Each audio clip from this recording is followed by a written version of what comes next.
Subscribe कीजिए हमारा channel और दबाएं इस बेल आइकन को ताकि आपको रेगुलर नोटिफिकेशन अपडेट्स आयशा सदीका रज़ी अल्लाह तआला अन्हा की बारगाह में हाजिर होते हैं, अर्ज करते हैं, अम्मा जान हमें बताइए कि हुजूर अलैहिस्सलातु वस्सलाम का खुल्क क्या है।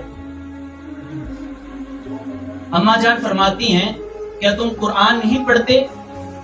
फरमाया, अम्मा जान पढ़ता हूँ। फरमाया, हुजूर का सारा जो खुल्क है वो कुरान करीम है। तो आज आका अलैहिस्सलातु वस्सलाम का गुलाम और अपने आप को मुहब्बत रसूल में आला दर्जे का आशिक होने की जो बात हम करते हैं, क्या हम देखें इखलाक अदब हमारे मैसर है कि नहीं है, हमारे पास है कि नहीं है।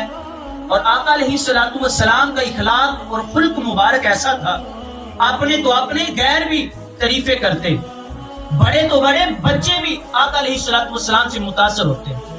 आज लोग बात करते हैं कि जनाब फलां साहिब का बड़ा इखलाक है, बड़े खुल्क के मालिक हैं, बड़े अजीम शख्सियत हैं, मगर जब वो अपने घर जाते हैं तो उनका मामला कुछ और होता है।